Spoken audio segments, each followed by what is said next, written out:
Assalamualaikum warahmatullahi wabarakatuh. Assalamualaikum warahmatullahi wabarakatuh. Buya, perkenalkan saya Abdul dari Balikpapan.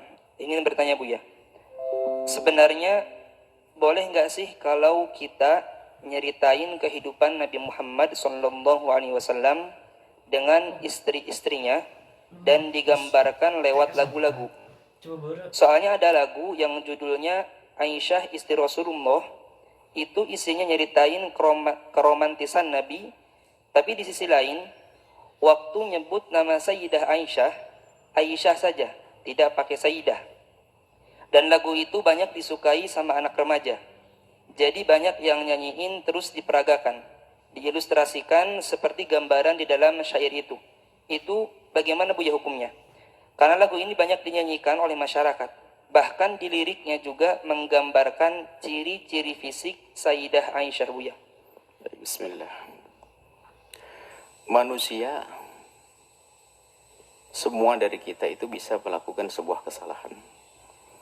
Kaidahnya. Kemudian di antara orang bersalah terbagi dua. Yang melakukan kesalahan dengan kesombongannya, nggak bisa dia nasihati. Urusannya dengan iblis dia.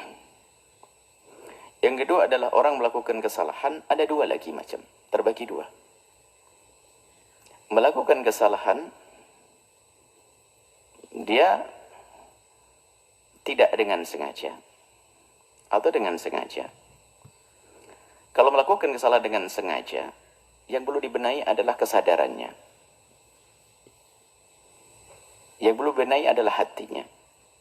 Kenapa dia melakukan kesalahan dengan sengaja? Ada melakukan kesalahan tidak sengaja. Nah ini yang banyak dari kita. Kalau melakukan kesalahan dengan sengaja, ya tobat, sadar, selesai. Diingatkan. Selagi tidak dengan kesombongan, mudah diingatkan. Tapi ada orang yang melakukan kesalahan dengan tidak sengaja. Ini yang banyak. Nah ini mungkin akan kita kembangkan, melakukan kesalahan tidak sengaja. Ini husnudzan kita kepada hamba Allah dimanapun mereka berada. Orang yang membuat lagu itu, kita itu begini, kadang kita itu pengennya orang itu nggak salah, itu salah. Jadi kalau melihat kesalahan orang langsung dihabis, loh memang kita ini selama ini bergaul dengan siapa? Dengan manusia, bukan dengan malaikat kok. Kita ini kadang-kadang masuk kutub ekstrim. Semua orang kalau salah langsung dihabis, jeder. Wah, dianggap nggak punya kebaikan sama sekali. Ini juga salah. Ekstrim yang lain lagi adalah salah sudah salah dibela. Ini juga nggak benar nih, dua kutub yang salah ini. Melihat orang salah, nggak memilah-milah, nggak bisa. Pokoknya salah begini dong sudah habisin. Kadang di media, di eksos ini, lu kok merendahkan orang? Memang kita ini selama ini dengan siapa? Dengan manusia bisa salah. Kita pun yang ngomong punya salah banyak kok. Sisi lain, sudah salah dibela. Ini semuanya nggak benar dua model manusia ini. Maka ayo menjadi orang adil di sini. Jika ada orang bersalah, ya, itu adalah kalau memang atas dasar ketidaksengajaan, kita kembalikan kepada Allah. Semoga dia mendapatkan kebaikan dalam niatnya. Jangan langsung habis jeder. Mungkin niatnya baik, kita tidak tahu itu. Nah, berkenaan dengan kisah lagu tentang Siti Aisyah itu, nah ini kita masih husnudzon. Semoga yang membuat lagu itu niat baik. Memang di sana ada provokasi, ada hamba-hamba yang mencoba merendahkan Sayyidah Aisyah yang tidak pernah rendahkan, dimuliakan oleh Allah. Ada sekelompok orang semacam itu. Lalu muncul lagu-lagu tentang Siti Aisyah. Satu sisi mungkin niatnya baik. Nah ini kita kembalikan pada niatnya. Insya Allah, dan ini husnudzon yang menyusun syair tentang Siti Aisyah itu sampai dilakukan itu, insya Allah saya tidak kenal. Insya Allah niatnya baik untuk mengangkat tentang Siti Aisyah, agar orang mensuri tauladan Siti Aisyah. Dari sisi ini sesuai dengan niatnya adalah baik. Akan tapi kita semua manusia, kadang kita melakukan kebaikan, kadang dibarengi dengan kesalahan. Tinggal kita tegur kesalahannya saja, beres. Siapa yang tidak pernah bersalah? Siapa yang sempurna dalam melakukan? Kita melakukan sholat kadang ada salahnya, takbirnya kurang begini ada. Kita melakukan zakat ada kurang ini. Ada kekurangan itu wajar. Hanya yang penting adalah yaitu kita sadar kalau kurang, yuk kita benahi. Maka berkenaan tentang kisah syair Siti Aisyah yang disendandungkan itu, kalau benar syair yang itu, yang dilakukan itu, maka kita husnudzon semoga yang membuat syair mendapatkan pahala besar dari Allah karena niatnya baik dia. Adapun ada kekurangan di dalam syairnya, ya itu adalah sifat manusiawi, kemanusiaan, sudah manusiawi. Ada kekurangannya, tinggal yuk kita sempurnakan. Tidak perlu kita menghujat orang semacam ini, nggak ada. Dia niatnya baik, menghadirkan kisah Siti Aisyah yang baik. Hanya kalau ada kekurangannya, mari ayo kita benahi bersama. Dan semoga yang membuat atau yang menyenandungkan mendengar suara ini lalu mencoba mengubah liriknya. Baik, jadi seperti itu. Jangan langsung kita habisin seolah-olah nggak punya kebaikan sama sekali. Ini ada hal-hal yang baik, menjadi orang kenal Siti Aisyah, rindu untuk kenal Siti Aisyah dan sebagainya. Mungkin ini dari sisi kebaikannya, cuman kalau ada kesalahannya, ayo kita benahi bersama. Pokoknya gini deh, kalau orang jangan merasa benar gak ada salahnya, itu sudah salah gitu. Atau menganggap orang harus benar terus gak bakal salah, ini juga salah. Kalau ada kesalahannya bagaimana? Nah ini berkenaan tentang syair-syair Siti Aisyah itu, kita akan kembali kepada kaidah. Bagaimana? Ini pertanyaan besar. Apakah diperkenankan kita menyifati istri-istri baginda Nabi dengan sifat-sifat jasadiyah, jasadnya? Ulama memberikan rambu-rambu di sini. Sayyidat Aisyah, Sayyidah Khadijah Kubra dan yang lain adalah ummahatul mu'minin. Kami yakin Anda rindu syafaat Rasulullah. Kami yakin Anda semua adalah orang yang ingin mulia bersama Rasulullah. Kebaikan nutrisari. Dan termasuk membuat syair itu insya Allah tidak terlintas di hatinya untuk merendahkan istri Rasulullah. Cuman kalau ternyata ada syair yang perlu dibenahi, ayo kita benahi bersama. Mungkin ada pakar ahli dalam buat syair, dirubah syairnya. Ini kaidah di dalam membicarakan jasad Nabi. Kalau jasad secara umum adalah sah. Misalnya apa ya? Tidak mengarah kepada sifat-sifat yang spesial. Karena itu adalah ibu kita. Coba, kita dengan ibu sendiri, adik sendiri, kakak sendiri, laki-laki. Anda laki-laki, normal, sehat pikiran, sehat hati, nggak mungkin bisa membayangkan atau menceritakan tentang sifat-sifat sisik detail tentang adik perempuannya atau ibundanya. Mohon maaf tentang bibir, tentang ini, nggak bisa. Nggak bisa. Khusus mahramnya itu nggak bisa. Kecuali sudah hatinya rusak karena nonton yang enggak tonton Nisa. Sampai na'udzubillah, sampai ada orang melakukan kehinaan dengan saudaranya sendiri. Ini berbeda. Tapi normal, sehat, punya kemuliaan, nggak bisa. Menceritakan tentang detail fisik ibundanya, bagaimana? Yang bakal didengar oleh orang, sementara wanita akan dijaga, ditutup. Menyebut tentang fisik yang sangat pribadi kepada orang lain, dan orang itu bisa saja laki-laki membayangkan, ibundamu. Nggak bisa, nggak punya adab. Makanya para ulama mengatakan bahasanya kalau bicara tentang mensifati jasadnya istri Nabi, jangan, tidak boleh dilakukan. Itu ibunda kita, ummahatul mu'minin. Ummahatul mu'minin. Jadi jangan sampai kita menyifati sifat-sifat jasad yang semua orang akan membayangkan tentang ininya ini. Bahkan segala sesuatu yang ada hubungannya dengan jasad, mari kita tepes itu ibunda kita. Ibunda kita itu, Sayyidat Aisyah. Bahkan wanita-wanita mulia seperti Sayyidat Fatimah Zahra, kita tepis, kita buang. Kalau ada pikiran-pikiran tentang tentang ini. Adapun penyebutan Nabi tentang Humaira, banyak riwayat tentang Humaira, ada riwayat palsu, tapi ada juga hadis yang benar tentang Humaira waktu itu tentang baginda Nabi di saat ada orang Habasyah, dakhalal Habasyah. Yal'abun, kemudian Nabi kan aturidina antanduri atau hibina antanduri ya Humaira, ya Humaira, apakah kau ingin melihat wahai Humaira? Nah, tapi Nabi menyebut Humaira. Lah Humaira itu dalam bahasa Arab itu apa?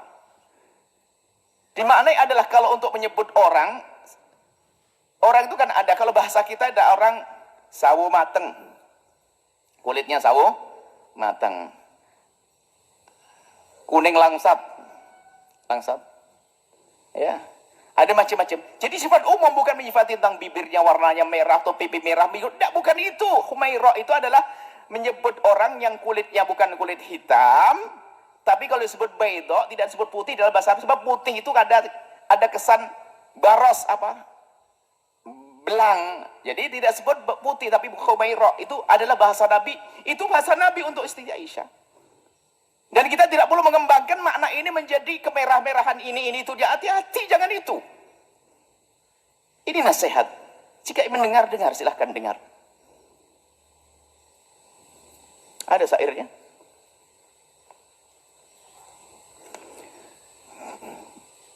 Nah ini, mungkin yang membuat atau ingin mengembangkan lagu ini, coba syairnya digubah ya.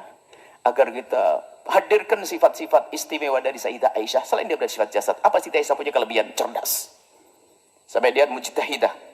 Termasuk minal muktsirin min riwayatil ahadithi. Orang yang paling banyak beratkan hadis, cerdas, pandai, tanggap, penuh kasih. Tegas tapi sejuk wajahnya. Nabi Sayyidah Aisyah. Jangan difati dengan sifat, mohon maaf saya tidak tega membacanya. Ada di bait yang pertama ini. Barisan pertama itu mulia indah, kemudian bisa diganti setelahnya. Mulia indah, kemudian berseri, boleh. Masih wajar. Tapi itu mulia indah, ada tengah-tengahnya, digantilah dengan mungkin sejuk, wajahnya sejuk. Bisa jadi semacam itu. Kemudian ada bait yang bait pertama, baris kedua, kami pun tidak bisa membacanya. Karena saya tidak bisa membaca semacam itu. Bisa diganti itu misalnya dengan mungkin sifatnya ditonjolkan cerdas, pandai, dan penuh kasih sayang. Bisa saja diganti seperti itu. Bukan menyifati wajah, saya tidak bisa membacanya. Baris yang kedua dari bait yang pertama. Cerdas pandai, penuh kasih sayang, dan penuh kasih sayang bisa. Atau diganti dengan pokoknya coba yang punya. Kemudian yang terakhir, bukan ini bait pertama, bait kedua. Bait kedua ya. Bila marah Nabi kan memanja. Memang Nabi selalu menghibur. Ditambah saat diganti di bawahnya itu bukan dengan itu. Menghibur hatinya, bisa dikatakan menghibur hatinya. Nabi selalu kalau Siti Aisyah marah adalah berusaha untuk menghibur hatinya tanpa menghadirkan satu yang ya intinya untuk menjaga jangan sampai kita punya bayangan-bayangan yang kurang pantas kepada ibunda kita. Adapun baginda Nabi pernah minum di bekas gelasnya Sayyidah Aisyah, mungkin bisa saja bekas gelasnya diganti tanpa harus menyebut bentuk fisiknya. Tapi itu masih tapi kalau sudah membentuk warna dan menyifati wajah ini itu, ayo kita hindari. Apalagi jasad yang lainnya, naudzubillah. Kemudian yang selanjutnya ada video klip barangkali yang su'ul adab ya. Dan mungkin niatnya juga baik karena belum mengerti. Sudah syair tentang Siti Aisyah, Sayyidah Aisyah digambarkan tentang perempuan yang berdandan dan sebagainya. Seolah-olah Siti Aisyah itu dan paling tidak pantas itu semuanya. Ini nasihat buat saudara-saudaraku pecinta sholawat. Ayo kita waspada dalam hal-hal yang semacam ini. Itu saja mungkin. Jadi yang membuat lagu dan yang ingin menyebar itu kami yakin husnudon karena rindu agar Siti Aisyah betul-betul jadi suri toladan. Akan tapi saya manusia. Saya pun ngomong begini dalam satu jawaban ada yang salah kok. Kalau ada yang nyari. Dan saya siap untuk menarik diri kalau tobat saya siap. Tobat bagi saya adalah sesuatu yang harus saya masuki pintu itu. Karena orang salah nggak ada lagi kecuali harus tobat. Maka saya pun yakin Anda yang membuat lagu dan menyebarkan lagu itu, Anda adalah orang-orang yang tulus dan ikhlas. Orang-orang yang tulus dan ikhlas, tinggal sekarang sempurnakan, ayo. Sempurnakan. Kalau Anda buat program, sudah baik, ada kekurangannya, sempurnakan. Program Anda untuk membawa Siti Aisyah jadi suri teladan kaum wanita, ayo kita sempurnakan bait-bait syair yang dibenahi. Kemudian juga jangan sampai memperagakan tentang sahabat-sahabat Nabi, istri Nabi. Ingat itu ibunda kita. Ibunda istri baginda Nabi sallallahu alaihi wasallam, ummahatul mukminin. Ini bisa kami sampaikan ya. Semoga Allah memberikan balasan segala kebaikan kepada siapapun yang berniat baik. Kemudian semoga Allah memberikan keinsafan kepada kita, siapapun dari kita yang bersalah kemudian ingin membuat perubahan. Jangan sampai Allah menjadikan kita orang sombong yang tempatnya di dalam kehinaan di neraka. Tawadhu dengan kebenaran, menerima kebenaran, menjauhi kemungkaran, dan semoga kelak Allah mengumpulkan kita di surga bersama baginda Nabi Muhammad, bersama ibunda kita Sayyidah Aisyah radhiyallahu taala anha. Sayyidah Aisyah radhiyallahu taala dan Sayyidah Khadijah al-Kubra dan istri-istri Nabi yang lainnya. Mereka wanita-wanita mulia, ummahatul mukminin, ibundanya orang beriman. Jaga lisan kita, Jaga pena kita untuk tidak menulis, agar tidak menulis sesuatu yang menunjukkan sesuatu yang tidak pantas tentang jasad-jasad. Ini saja insyaAllah ya. Semoga Allah mengampuni kita semuanya, menjaga hati kita, menjaga lisan kita, menjaga semuanya yang Allah berikan pada kita, sehingga tidak kita gunakan kecuali untuk yang Allah ridhai. Ini saja, wallahu a'lam bishawab.